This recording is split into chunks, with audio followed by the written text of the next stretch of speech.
Maestro. Oh, tragis. Anong ginagawa mo? Medyo busy lang mga kabsat kasi katatapos ko lang magpa-final exam. So, preparing na ako for checking. At the same time, may imimit kasi ako mamayang 3:00. Kaya hindi ako pwedeng matulog. Baka mamaya hindi ko ma-meet yung mga guest. May travel kasi kami mamaya pero hindi ako kasama. Imimit ko lang sila for briefing. Ganyan tayo eh. Kailangan natin siyempre may mga content tayo. May mga kasama naman din tayo mga mag-aalaga sa mga guests natin. Alright, may kalang shoutout po. Good morning, Mabsat. Nako po, ito po. Napakainit mga kakabsat, no? Napakainit talaga, Mabsat. Nag-iiyakan ang mga garapata mga kakabsat, no? Dahil dito sa ginawa ni Pangulong Bongbong Marcos. Paano ba naman? Paano ba naman, Makwan? Paano ba naman, Ronald, Federico, Pax de Mesa, Ma'am Dens? Paano ba naman si Pangulong Bongbong Marcos napadpad sa baluarte ng mga Duterte? Malaking sampal to ginawa ni Pangulong Bongbong Marcos sa mga Duterte kasi biro mo, nandyan siya sa brand new na tinatawag nilang Bukana Bridge. Hindi naman project ni BBM yan eh. Project yan ni Tatay Digong, sabi ng mga garapata. Naka po. Kaya anak ko po, iyak sila ng iyak ngayon. Hanggang ngayon di sila pati yung mga pugante nilang vloggers. Kung ano nga pinagsasabi, ang dami. No? Talagang kwento siya sa credit grabber daw si BBM. Hindi daw legacy ni BBM yan. Kaninong legacy yan? Sa tatay niyong karton na nakakulong sa ICC? Ano pa nagawa niya dyan? Ang nagawa lang niya dyan is nag-usap-usap lang sila, nagplano-plano. Hanggang plano na lang pa. Hindi, mag-real talkan tayo dito. Sige nga. May nangyari ba sa panahon ni Digong? Ano nangyari? Usap-usap lang. O bakit hindi? Biro mo, nag-usap-usap sila ng mula 2018, 19, 20. Walang nangyari. Nag-usap lang. Bakit? Yan ang aalamin natin kung bakit walang nangyari. Bakit 2018 pa pinaka-una na pinaplano-plano? Bakit 2023 pa nag-start? Tingnan mo, after 18, 19, 20, 21, 22, after 5 years? After 5 years? Saka gagalaw? Ano yun? Ano yan? Napaka-weak naman ng tatay niyong nakakulong sa ICC at umabot ng 5 years. Ha? Partida yan. Lalo na. Baluarte pa ng mga Duterte sa Davao mismo. O, diba?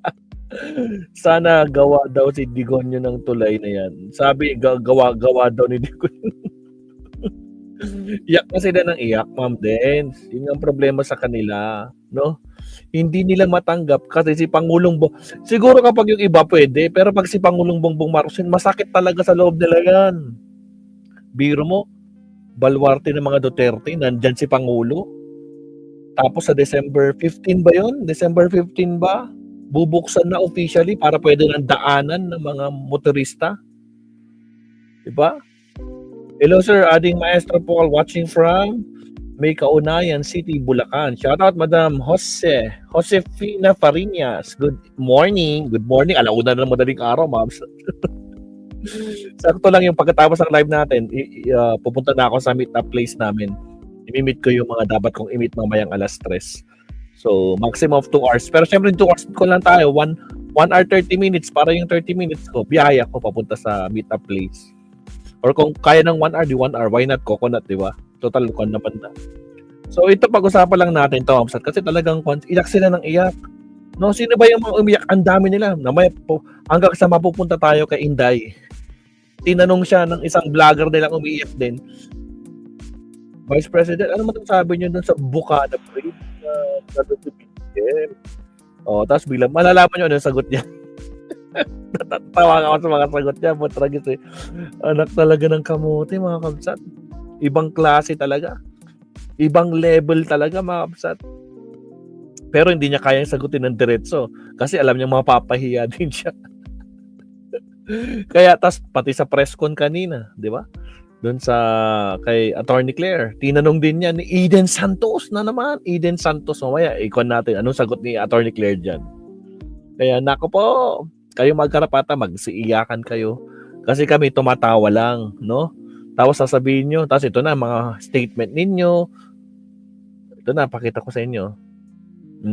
Itong isang karapatan na dumalaw doon. O, ito. O, sabi niya, ang pangalan nito, Tito Tans TV 2.0. O, kahapon to. Ay, hindi, nung isang araw pa. Sabi niya dito, don't be ashamed, BBM. Just because you started a project in 2023, you're ugly. Oh, you're part of the ongoing project in Coastal Road. Thick and face, hollow, bangag, sabi niya. Duterte Branto, sabi niya. Sino to?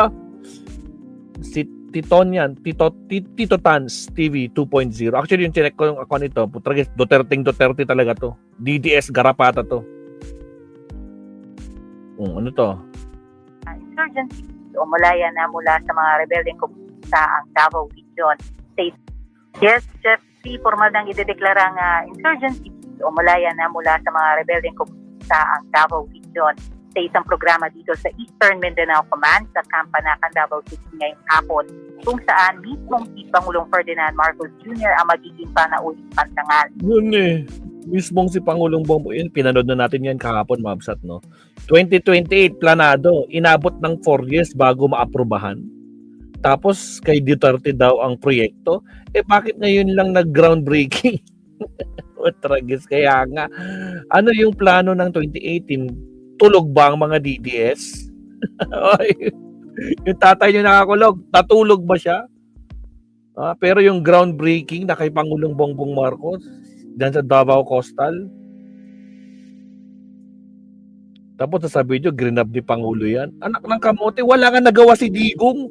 4 na taon, o sabihin mo ng 5, walang nagawa si Digong. Ang nagawa lang niya, plano. Ngayon na pinansin ni Pangulong Bongbong Marcos yan at meron ng groundbreaking na nangyari. Ano sasabihin nyo? Gagalit-galit kayo dyan? Nagpuputak-putak kayo dyan? Shout out Ryan Iconese, shout out. Ito, isa pa. Hindi lang yan, guys. Meron pang pumuputak. Ito, pinagayabang nila nung mayor pa si Pan. Tapos sabi nila, tatak Duterte daw. Tragis, wala kang ambag dyan kahit isang poste. Anak ng kamote ito, no? Saan na yan? Teka lang. Naku po, mapayakin na naman natin itong mga garapatang to. Ako si Ombudsman, may pasabog na naman. Ako si Ombudsman. Ito, pakinggan natin. Si Kabsat Alfred. Ng 20 ng gabi. Hello guys, nandito na naman ako at good morning dyan, good evening dito. Medyo ginabi na ako, alas 10 ng 20 ng gabi na rito. Ginabi ako ng pag-uwi. Pero ito, pag-usapan na naman natin at sagarin na natin ang tawag dito, ang pagdidebang at ang pang-uurat sa katotohanan dito sa mga didilis. Sapagkat hanggang ngayon, eto, pinagpipilitan nila na ang Bukana Bridge ay project ng kanilang tatay na karton. Pinagpipilitan nila na si Inday Sayad raw ang nag-negotiate rito. Well, sasabihin ko sa inyo ay mali. Okay, pero ganito yon. Sige, sabihin natin na noon, 2018, nagsimula ang transaksyon dito sa Bukana Bridge sa administrasyon ni Fentaboy, nung tatay niyong karton, 2018 yun to 2020. Pero ano nangyari? Walang nangyari. Bakit? Sapagkat hindi pumapayag itong sila Fentaboy sa kondisyon ng China. Bagamat sila ay pro-China, pero hindi sila nagkasundo dahil ayaw din ng China sa kondisyon ng mga dutae. Sapagkat ang gusto nitong si Fentaboy, ang buong pera na nasa 3.6 billion, yung 3.6 billion, gusto nila silang hahawak dyan sa project na yan. Siyempre, mautak din ng China, hindi pa payag na ibibigay sa mga Duterte yan. Ng peso para sa project, okay, ay ibibigay ng buo ng China at tayo ang mga ngasiwa ng paggastos. Mali. It is hindi ganun ang prinsipyo ng China. Okay? Kaya hindi nagkasundo. Sapagkat paano po ba tumatakbo sa mga aid na ganito sa infrastructure? Ganito po tumatakbo. Ganito makipagnegosasyon ang China. Hindi nila yung binibigay ang pera ng buo. Mali. Hindi po. Bakit? Sapagkat ang gusto nila, ang pera pa rin nila. Ganun kautak ang China sa negosyo. Ang pera pa rin nila ay umiikot sa kanila upang sa ganun ay makatulong pa sa ekonomiya. Ibig sabihin, secured ang kanilang pera. Bagamat ito ay itutulong nila para sa infrastructure. Ngayon, paano ang kasunduan sana?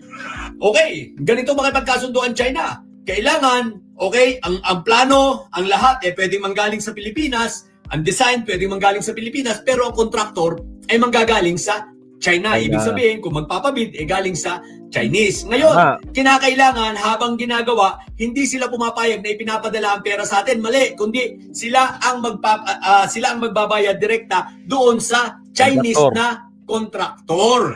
In which hindi pumapayag itong si Fentaboy. Sapagkat ang gusto ni Fentaboy at Bilyar, sila ang mga ngasiwa ng paggastos pati ng pera. Kaya hindi nagkaigi. Maliwanag yan kahit i-research nyo yan. Naintindihan nyo na Magarapata? Kayo inabot ng 4 na taon, walang nangyari. Natapos na ang termino ni Digong, wala pa rin nangyari. So kailan nag-start yan? July 2022. July, panahon na ni Pangulong Bong. Start na ni Pangulo. Nagkaroon na naman ng dialogue dyan. Nagkaroon ng pag-uusap. No? Nakipag-usap itong mga tao sa China at kayo mga ating gobyerno na ito nga ang gusto nilang mangyari. Eto umusad. Paano naman kasi?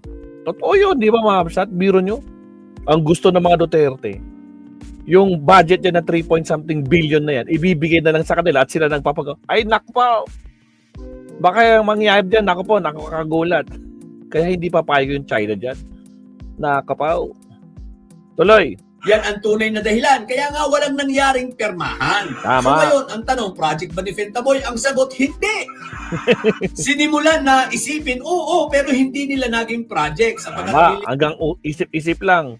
Tinawin ko ang isang proyekto ay nagsisimula saan at kailan kapag nagkaroon ng tinatawag na aktual na permahan ng kontrata. Ito ay walang pinagkaiba sa pagiging empleyado. Kung ikaw ba ay nag-apply at in-interview ka ng HR, ikaw ba ay empleyado na? Natural, hindi. Ikaw ay magiging empleyado lang kapag ikaw ay pumirma na ng kontrata. Agree. Ganon din sa mga project na yan. Nagsisimula lang ang deal o ang tinatawag na agreement, no? Ng tinatawag na business relation, no? Ay kapag nagkaroon na ng kontrata na nangyari ng 2022. Bakit nangyari ng 2022? Sapagkat ganun kadali kausap ang administrasyong Marcos. PBBM.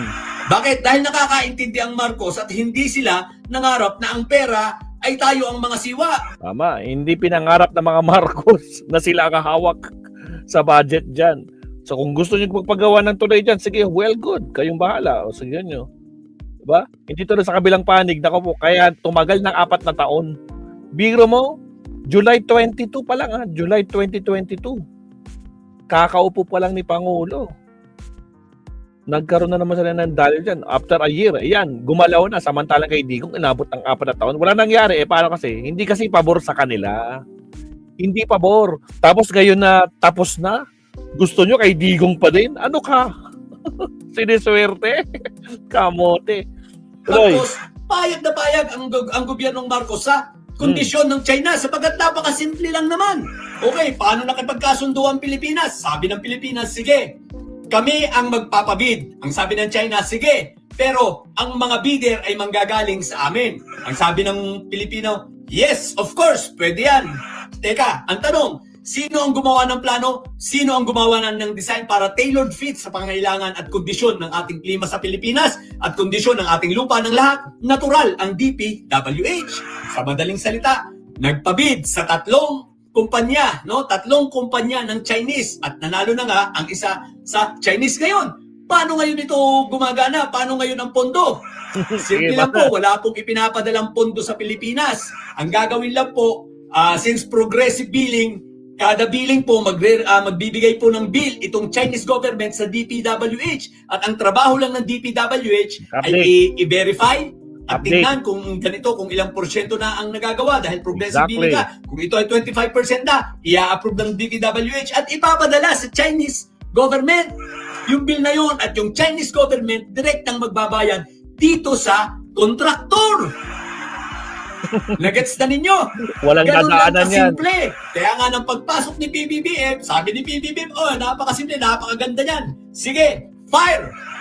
Kaya noong 2022, ginawa agad. No? Nagpermahan agad. Ng November 23, sinimulan ang construction. At November 20, ngayong November 15, inauguration na. Ibig sabihin, i-open na.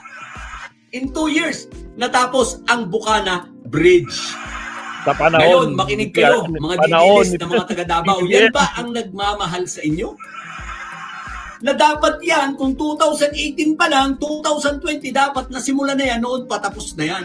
Kaso wala. Kung talagang mahal kayo ni Pentaboy, bakit ayaw niyang ipagawa yan? Bakit? Sabi nga, di ba? Ginabi ako ng pag-uwi. Pero ito, hello guys, nandito na naman ako at good morning. Sa ulit. Simple lang noon, kaya ayaw talaga ni Pentaboy yan. Siyempre nga, ayaw nga, di ba, pumayag ng China na ibibigay sa kanila yung pondo na 3 billion plus na yan. Mahirap na, baka walang mangyari. Kita po. Duda rin, tuso din ng China eh. Kaya mas magandang sila na mismo. Total, i-donate naman nila yan. Ika-grant nila, gastos nila. Then so be it. Di ba? Pasalamat na lang kayo, meron yan eh. Di ba? Kasi magiging kwan yan, advantage yan, especially sa mga taga-Davao. Kayo ang magiging beneficiary niyan eh. Pero gusto nyo kasi idikit kay Digong. Yun ang problema sa inyo. Hindi nyo matanggap. Anak ay nakamote. Sige, tuloy. Tuloy tayo. Absat. Nako po. Iyakan. Ito, may sinasabi naman si Kad, si Kabsat. Ano mga Duterte? Ano na naman kaguluhan itong ginagawa ng mga Duterte? Abay sinasabi nila na credit grabber daw si BBM tungkol doon Suzuki, sa shout out. pagpunta niya sa Bukana Bridge na may Davao.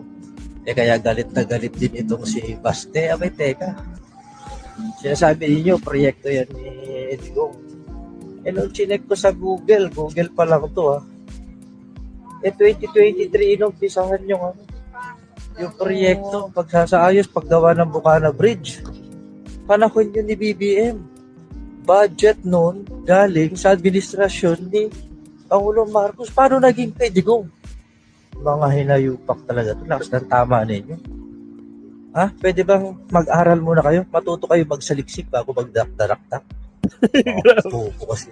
Grabe naman si sinasabi Kabsat Bagtit. Nako po.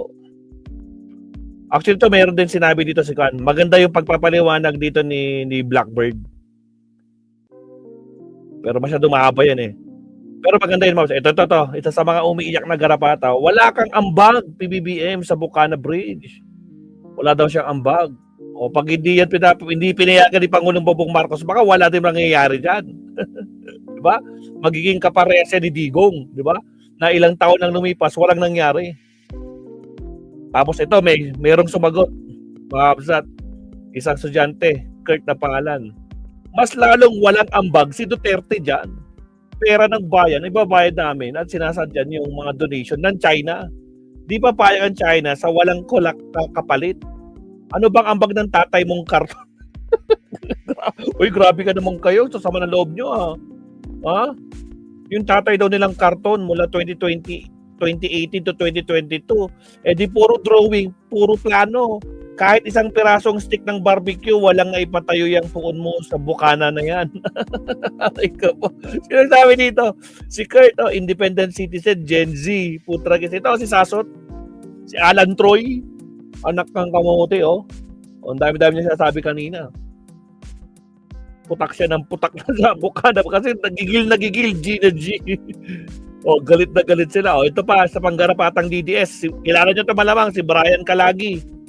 Ayun may sinasabi siya dito. Sabi niya 3 hours ago, sabi niya, Wala namang umaangkin kung kaninong project ang Bukana Bridge. Bobo! Tingnan mo yung mga post ng mga garapatang katulad mo. Anak ka ng kamote. Ha? Una umaangkin, sasabihin nyo nga, hindi naman kay BBM yan eh. Bakit sinabi ba ni BBM na Sasha nagpagawa niyan? Sinabi ba ni BBM na akin yan? Eh kayo nagsasabi, yan, project yan talaga ni Digong, nasabi ng mga garapata. Tapos sabihin mo, walang umaangkin.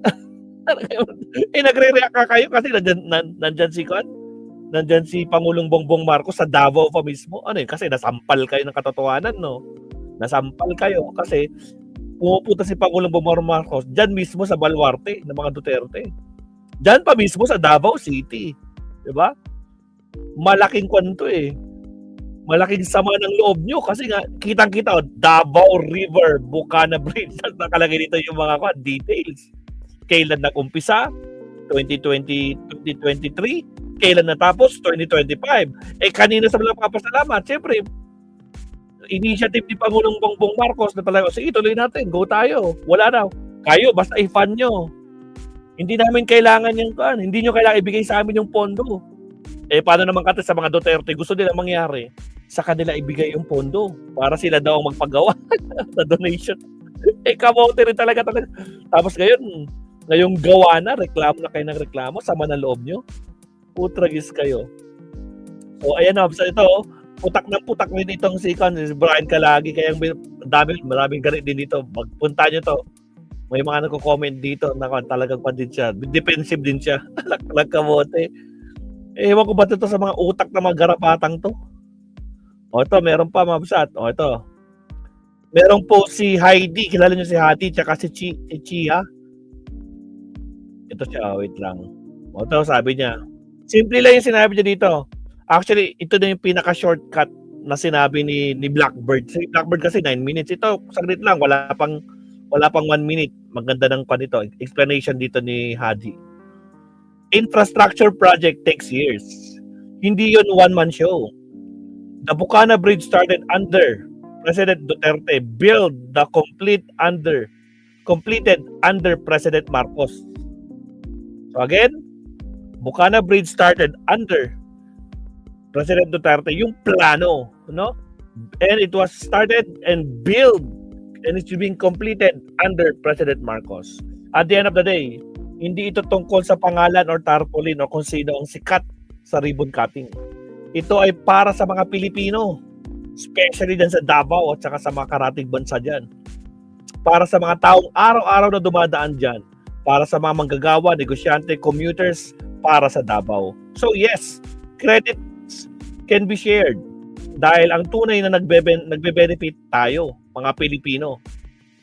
Kaya thank you kay former President Duterte and thank you for President Marcos for pushing this project forward. Leaders may change, administration may differ, pero sana isang bagay lang ang hindi magbago at iyon ang pag-unlad ng bansa o ng bayan. The Bukana Bridge, isang tulay na nag-uugnay sa isang progreso na hindi dapat pinag-aawayan kundi pinagpapasalamat.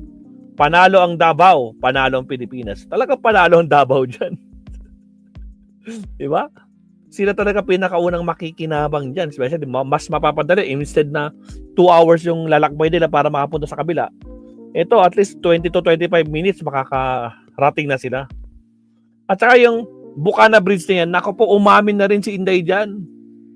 No? Walang budget talaga dyan pagdating sa Bukana Bridge. Paano? Wala kasi sila, kasi hindi nga pumayag yung China ibigay sa kanila. Gusto mo ng China, sila ang mismong magkuhan lahat. Sila ang bahala. Diba? Sila maghanap ng tawag nito. Sila yung magpapabid kung kaninong contractor ipapagawa. Parang gusto kasing kontrolin nila. Ibigay nyo sa amin yung pasalamat sa inyo. Kami nang bahala. Parang ganun sa mangyari ng mga Duterte. Ang problema sa mga garapata talagang iyak sila ng iyak. Talagang iyak sila ng iyak kasi hindi nila matanggap nga no, na walang nagawa yung tatay nila. 4 na taon walang nagawa. Pero si Pangulong Bongbong Marcos, in 1 year, gumalaw. Paano kasi si Pangulo? Wala siyang interest sa pera ng China. Sige, gawin nyo. Pero yung panga Duterte, hinihintay, ibigay nyo sa amin yung pera. Kami magpapagawa dyan. Oh. Ang layo, di ba? Ang layo ng difference. Si Pangulo, Bongbong Marcos, sige, gawin nyo, kayo ng bala. Basta kami, i-monitor na lang namin dyan. Bibigyan kami ng update sa inyo galing sa DPWH. Pero sa kabila kasi, kaya hindi umusad. Napansin nyo, kaya talagang walang galaw na nangyari. Puro plano lang. Kasi nga, hindi rin agree ang China sa plano ni Duterte. At yung naging presidente na itong si Pangulong Bongbong Marcos noong 2022, yan, kinausap nila si Pangulo, o to, mayroon kaming proposal, ito, baka gusto nyo na rin. O tigawin nyo, sabi ni Pangulo. Basta kami, i-monitor, i-update lang namin kayo. Basta wala kami ilalabas na budget dyan. Nasa sa inyo yan, tulong nyo yan, donation nyo yan eh. Diba? Pero yung mga kabilang panig, dako po, ayaw nila ng ganyan, Ma'am Dens. Ayaw nila ng ganyan. Gusto nila ibigay yung pera. Bakit kaya? Nako naman, oo. O siya, tuloy natin dito, Butragis. O ito, puntaan na natin si Inday, mga kabsat. Yannick Police, good afternoon, Vice President Inday Sara Duterte. Fast forward natin ng konti. The unconstitutionality of the transfer of the PhilHealth funds, no, 60 billion of it, and it was, Lilitan natin decided ng that it konti. should be returned, yes, to PhilHealth. Yan, lilitan natin yung sagot, Inday. Oh, we talked about the inauguration of Yan na. the inspection, inauguration of O, inspection or inauguration daw ng bridge. Inspection. opening of the Davao Bucana Bridge. VP, what's the reaction of the former president O, ano daw ang reaction ni Tatay Digong, Inday? and you yourself with respect to the unanimous decision of the Supreme Court 15-0? Unanimous decision na naman. Yung sa PhilHealth yan, okay na yan. Tumatalon yung tanong nitong si Alvin Butragis. Asking the government to return the funds. Fast forward. Tumatalon. And then it should be returned. Rightly so, because dapat ang pera ng PhilHealth ay binabalik or nire-reinvest balik sa health programs ng ating bansa. VP Inday, earlier we talked about the Bucana Bridge, Ayan, ito na, sa Bucana Bridge. and you made mention that you're going to refer the Yes. situation to the former president. Ano po yung decision ni Yes. former president? Nag-ano lang ako kanina kung pwede ko ba i-kwento yung backstory ng Bucana Bridge. Oh, may kwento si Inday. Pakinggan nga. Anong klaseng kwento yan, Pusit? And then he said na okay lang naman. So ang nangyari dyan ay ang Bucana Bridge, Ano daw? Sabi ni Tatay Digong, okay lang naman. Ano na, si Pangulong Bongbong Marcos ang nalagang nagpatapos dyan dahil wala siyang nagawa. is kaparte ng buong coastal road ng Davao City. So hindi siya yung coastal road hindi siya makakatawid ng Bangketongan River kung wala Yung coastal road daw, without the Bucana Bridge, hindi makakatawid yan sa kabilang bayan. Bucana Bridge. At that time na mayor ako, may budget ang coastal road Mhm. pero Parte ng coastal road yung Bucana. Kaso nga lang, nung panahon na yan, wala daw talagang budget. unfunded ang bridge. Nan- And it was made known at the time to former President Duterte that the bridge is unfunded. unfunded. Unfunded. Walang pondo. At siya ay naghanap ng paraan para mabigyan ng pondo yung bridge. So noong nakahanap siya ng pondo ay sinimulan yung negotiations, sinimulan yung mga planning, lahat ng paper. Oh, inumpisahan lang yung planning, negotiation daw. Kasi yung negosasyon, hindi pumayag yung China kasi nga, hindi ibibigay ng mga China yung pera sa inyo. Tragis kayo. Works para doon sa bridge na yon ay sinimulan na. But ngayon, nandiyan na yung bridge, so dapat nating pagpasalamatan para sa akin bilang isang Dabawenyo at syempre sa mga tiga Mindanao na din dahil nagbe-benefit. Yun, talaga magbe-benefit dyan yung Mindanao, kayo mga taga-Davao. Kaya magpasalamat na lang kayo sa China. Alam ka nag-amote. Dapat kailangan magpasalamat wala kang nagawa si Digong. Tulad ng sabi ng isang Jensen, kahit isang toothpick, kahit isang poste, walang napatayo dyan si Digong. Dyan sa Bucana na yan. Wala. Ang nagawa niya, putragis maghintay ng ilang taon hanggang sa wala na, tuloy na siyang nawala. nandun na sa ICC ngayon, wala pa rin. Tragis kayo. Tuloy. Din sila doon sa coastal road na yun, no? Traveling from south to north of Davao in the region. Nagpapasalamat kami kay dating Pangulong Rodrigo Duterte dahil hindi siya tumigil sa paghahanap ng pondo. Hindi daw siya tumigil sa harap ng pondo, kaso hindi naman nangyari yung pag-uumpisa o kaya groundbreaking. Umabot pa ng 2022, saka na 2023 bago yung groundbreaking talaga.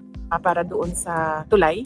At syempre, nagpapasalamat tayo sa People's Republic of China dahil buong-buo nila binigay yung entire cost ng tulay na iyon. So walang gastos ang City Government of Davao, walang gastos ang Pilipinas para tayo magkaroon ng bridge na iyon. At napakahalaga ng bridge na iyon dahil hindi mag-connect ang south to north kung wala yung bridge. What is your reaction, VP, with the statement of President Bongbong Marcos saying that this is one of the 4 legacy projects One of the 4 legacy. One of the 4 legacy ni Pangulong Bongbong Marcos. under his administration so far? Basta sa akin na lang.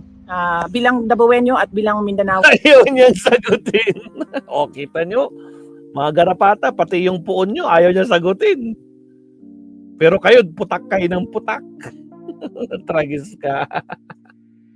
Ano ba yan? Shout out. Eva Punsalan. Shout out, Madam Eva. Kamusta po? Kamusta? Good morning. Tsaka maestro, parang matagal niya yatang ng bridge na yan. Di ba parang kay Lustay pa daw yan? Yes, ito nga. Pinaplinano. Hanggang plano nga lang, Ryan. Plano lang nagawa, pero walang nangyaring groundbreaking. Kasi nga, wala sabi natin kanina, no? Ang gusto ng mga Duterte diyan, ibigay nila ng China sa kanila yung budget. Hindi pumayo yung China. Ayaw kasi dapat kami ang gagastos diyan, kami maghahanap. Hindi namin ibibigay sa inyo.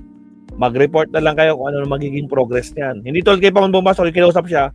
O sige, ito to, the same yung mga pinag-usapan. O pumayag si Pangulo. After 1 year, inumpisahan na. Tapos ngayon, yung mga garapatan, ako po, sakit ang loob nila, iyak sila ng iyak. Pati yung mga bobong garapatang vlogger nila. Kaya nagtatawanan ko, tragis kayo. Talagang hibod kayo ng hibod sa puwet ng tatay nyo nakakulong sa ICC. Wala nga nagawa pa 4 taon. Si Pangulo 1 taon lang. Umusad na talaga. Uhaw sa pera. Ayun lang, ma'am. Ayun lang. Sara Lustay, resign ka na lang. Sabi niya, Josefina Prarinia. Shout out, Kapsat. Tuloy. Nagpapasalamat ako kay dating Pangulong Rodrigo Duterte. Papasalamat pa din sa tatay niya. Alam ko po. Wala nga nagawa tatay mo eh. Putragis. Dahil ang totoo talaga niyan, alam niya at the time yung problema ko bilang mayor.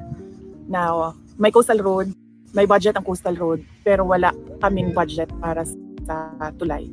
At and yes, as I said, yung source of fund, ang People's Republic of China, sila yung pinagpapasalamatan ko. VP Inday, on a different matter. Today, the determination of the medical records with respect to the competency of the former president will be submitted. Wala na yan. Pero pa sinasabi dito eh. So ay si Attorney Nicolas Kaufman. VP, is there something that the former president wishes to relay? Or perhaps Fast forward. Wala nang relate yun. At mga opisina ng gobyerno. Pero kailangan natin maging matatag. As Filipinos, we are known to be resilient. Kaya kailangan natin itawid itong Pasko na ito na Itatawid talaga Pasko kaso malungkot kayo kasi yung tatay nyo wala. Hindi nyo pwedeng dalawin ng Pasko ng December 25. Bawal sa ICC. Policy nila yun.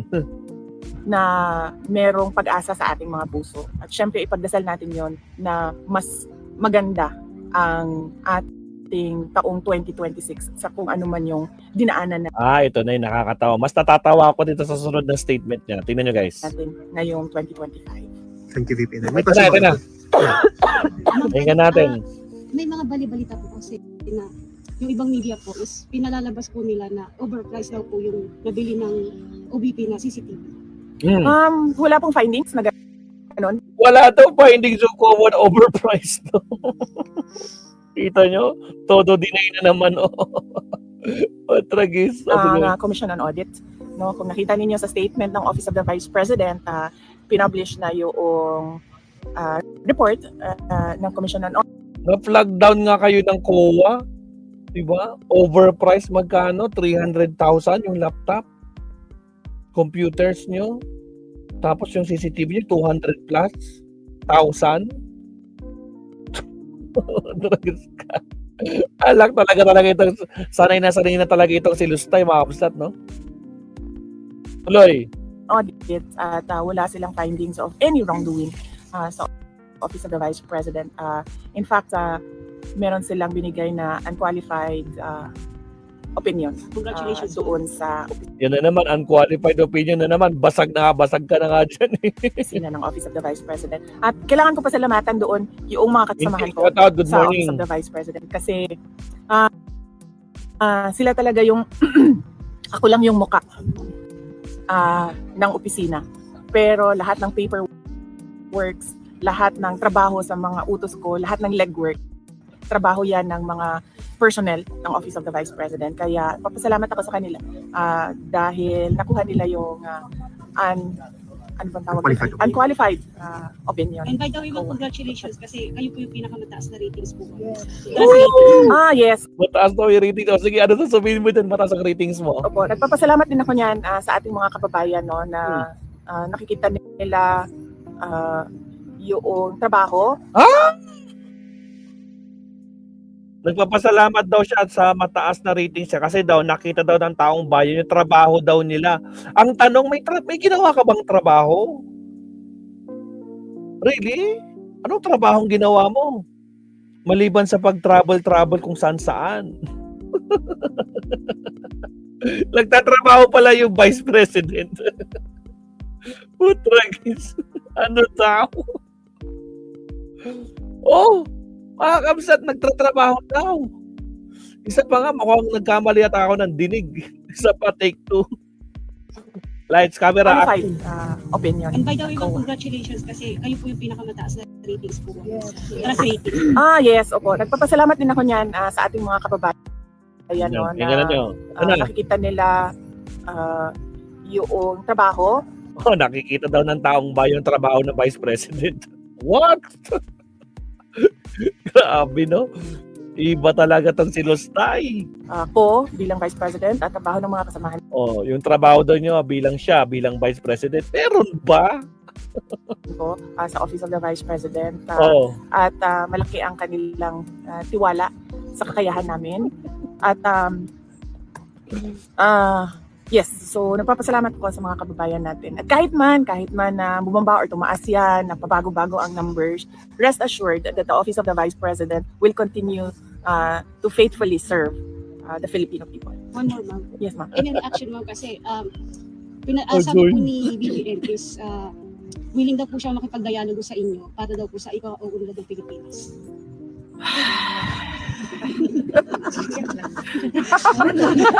Tawa-tawa na lang siya, no? Mutragis. Wala talaga. Lakas ng sayad talaga nito. Ano daw? Kaya nga.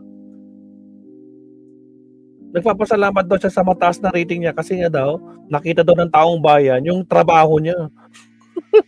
Ano din? Alin doon? Alin doon? Nabilang ba nila kung ilan yung pa-travel niya? Ha? Na-plug down na nga siya ng COA, di ba? Ngayon, iniiba niya yung kwento. Trabaho niya mag-lustay ng pera. Kaya, kita ba no? Miro nyo, laptop 300,000, CCTV 200 plus thousand. Saan ka pa? Yun ang trabaho mo? Tragis ka. Anak talaga ng kamote, mga kakabsat. Grabe, ibang level. Nako po mga kabsat. O siya, okay na tayo dito kay Lustay, putragis. So yun nga mga kabsat, nakita natin talaga, masama talaga ang loob ng mga garapata, no? Lalo na yung mga vloggers nila, no? Na talagang hibod ng hibod sa mga Duterte na, wag, grinagrab ni Pangulong Bongbong Marcos yan, hindi yan naman talaga project eh. Project din, putragis, wala ka nagawang project, puro lang plano. Hanggang plano lang. Hanggang dun lang. Period. 4 na taon. Palibhasa kasi, hindi kasi umayon sa naratibo nyo, sa gustong mangyari, no? Eh, siyempre, tuso rin naman yung mga China, no? Hindi nila ibibigay kay Digong yung pera. O kaya hindi nila ibibigay sa mga Duterte. Kaya kinausap ulit nila si Pangulong Bongbong Marcos. O, gusto nyo ba? O, sige. O, pumayag si Pangulong Bongbong Marcos. O, kita nyo ngayon, after 1 year, inumpisahan na. After 2 years again, ayan, tapos na. Inumpisahan ng 2023, natapos ng 2025. So, kanino magpapasalamat? Sige nga, sa plano, na wala naman nangyari.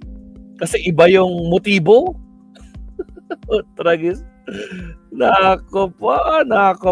Iyak-iyakan na naman kayo, mga garapata. Kaya wala talaga, utak talaga nila, baligtad talaga, no? Panatiko talaga. Pero yung post sila ng post, anak ng kamote. Wala ka nangyari sa panahon ng tatay nyo. Ngayon, nakakulong na.